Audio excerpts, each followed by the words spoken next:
Praise the lord. దేవుని పరిశుద్ధ నామమునకు మహిమ కలుగునుగాక. ఈ దిన కాలపు ఆశీర్వాదపు లేఖనం యెషయా గ్రంథము 51వ అధ్యాయము 7వ వచనం. నీతిని అనుసరించు వారులారా, నా మాట వినుడి. నా బోధను హృదయమందుంచుకున్న జనులారా, ఆలకించుడి.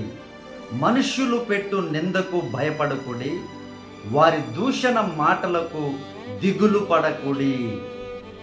ప్రియమైనటువంటి దేవుని బిడ్డలారా, ప్రభువు చక్కగా వాగ్దానమునిస్తూ ఉన్నారు. ఈ అంచె దినములలో ఎక్కువ శాతం ఎక్కువ ప్రజలు, స్నేహితులు, బంధువులు, ఎరుగువారు, పొరుగువారు అనేకులు ఎలా ఉన్నారు, ఎలా ఉంటారు అని అంటే, మీ మీద నిందలు వేసేటువంటి వారుగాను, మీ గురించి దూషణ మాటలు మాట్లాడేటువంటి వారుగాను ఉంటారు. అయినను నా నీతిని మీరు అనుసరించినట్లయితే మీరు భయపడకుడి, మీరు దిగులు పడవద్దు. మరి ఎలా ఉండాలి అని అంటే, ప్రభు కింద వచ్చినలో మాట్లాడుతున్నారు. ప్రియ దేవుని బిడ్డారా, వారికి ఎటువంటి శిక్ష ఉంటుందో నేను చూసుకుంటాను. బట్టల్ని చిమ్మటలు ఏ విధంగా కొట్టివేస్తాయో ఆ విధంగా నేను వారిని కొట్టివేస్తాను. నీవు మట్టుకు నీతిగానే జీవించు, పరిశుద్ధముగానే జీవించు. వారి సంగతి నేను చూసుకుంటాను. నీవు దిగులు పడవద్దు. దిగులు పడితే ఆరోగ్యం క్షీణిస్తుంది, నిరాశ, నిస్పృహలోనికి వెళ్ళిపోతావు. దిగులు పడ్డావో మనుషులు పెట్టేటువంటి దూషణ మాటలకి ప్రియ దేవుని బిడ్డ ముందుకు వెళ్ళలేవు నీవు. ఎందుకంటే నీవు నీతిలో ఉన్నావు. ప్రభువాన్ని ద్వేషించినటువంటి వారు నన్ను ఖచ్చితంగా ద్వేషిస్తారు. ఈ లోకము మిమ్మల్ని ద్వేషిస్తుందని యేసయ్య 1000 సంవత్సరాల క్రితమే చెప్పారు. సో ప్రియ దేవుని బిడ్డ, నీవు ఈ లోకముతో కలువకపోతే నీ మీద నిందలు వేస్తారు, నేను దూషణ మాటలు మాట్లాడతారు. అయినను నీవు భయపడొద్దు, దిగులు పడవద్దు, నేను నీకు తోడై ఉన్నాను అంటున్నాడు. ప్రియమైనటువంటి దేవుని బిడ్డారా, ఎంత గొప్ప దేవుడు యేసుక్రీస్తు వారు. ఆలోచించండి,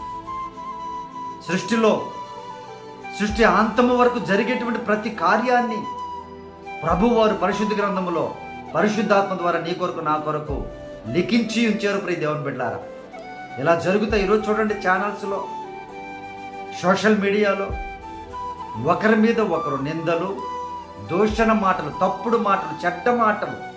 ఎంత చెడ్డ మాటలు పలికితే, ఎంత చెడ్డ మాటలు వారికంటే వీరు పలికితే అంత గొప్ప.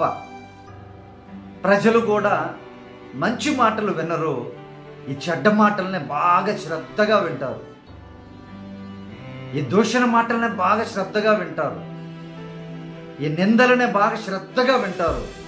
క్రైస్తవులలో ఉండేటువంటి వారు కూడా ఇలాగే కొంతమంది ఉన్నారు. ప్రియ దేవుని బిడ్డలారా, ఈ మాట అయితే మరి మనకే కదా చెప్తున్నారు, దేవుని వెంబడించే వారికే కదా, నీతిమంతులకే కదా. సో ప్రియ సహోదరి సహోదరుడా, నీ మట్టుకు నీవు నీతిగానే జీవించు. నిందలు వేశారా, దూషణ చేశారా, అయినా కూడా నీవు దిగులు పడక, భయపడక, జాగ్రత్తగా ప్రభువును వెంబడిస్తూ ముందుకు వెళ్ళు. ధైర్యముగా ఉండు. దేవుడు త్వరలోనే ఆ మంచి జడ్జిమెంట్ని ఇవ్వబోచు ఉన్నారు. ప్రియ దేవుని బిడ్డ, నువ్వు భయపడకు, ధైర్యముగా ఉండు. కన్నీరు కార్చుకు, బాధపడకు. ఎక్కువగా ప్రభు యందు ఆనందించు, సంతోషించు. చెడ్డ మాటలు పలికినప్పుడు ఇంకా ఆనందించమంటుంది లేఖనం. నిందలు మోపినప్పుడు ఇంకా ఆనందించమంటుంది లేఖనం. ఎందుకు కృంగిపోతున్నారు? ఎందుకు దిగులు పడిపోతున్నారు? అంటారు కదా, ఈ చెవులు విడింది, ఈ చెవులు విడిచిపెట్టాలని. దేవుని వాక్యాన్ని విడిచిపెట్టకండి. ఈ దూషణ మాటల్ని, పనికి మాలిన మాటలు విడిచిపెట్టేయండి. ప్రభు వాక్యాన్ని, వాగ్దానాన్ని స్థిరముగా నీ హృదయంలో పెట్టుకో. దేవుడు నిన్ను బలపరచబోచు ఉన్నాడు. దేవుడు నిన్ను స్థిరపరచబోచు ఉన్నాడు. దేవుని పక్షముగా యుద్ధము చేసి విజయాన్ని నీకు దయచేయబోచున్నాడు.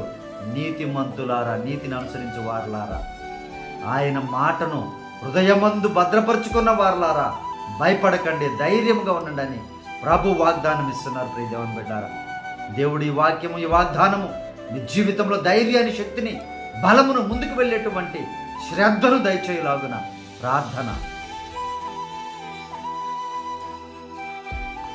పరిశుద్ధాత్మ దేవా, మా ప్రియ పరలోకపు తండ్రి, ఈ వాగ్దానం చూసినటువంటి బిడ్డలు నాయన ఏ నిందల్లో, ఏ దూషణ మాటల్లో ఉన్నారో ప్రభువా, మీరే సహాయం చేయండి. వారిని బలపరచండి ప్రభువా.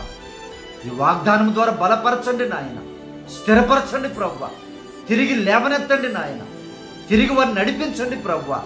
మీరే సహాయము చేసి ప్రతి బిడ్డని, ప్రతి కుటుంబాన్ని, ఏ కుటుంబము నాయన శోధనలో ఉంది ఈ సమయంలో ప్రభువా, ఇదిగో నా అనుకున్న వారి, నా బంధువులే, నా స్నేహితులే ఎంత భయంకరమైన నిందలు నా మీద వేశారు, నన్ను దూషిస్తూ ఉన్నారని బాధపడుతున్నారేమో నాయన.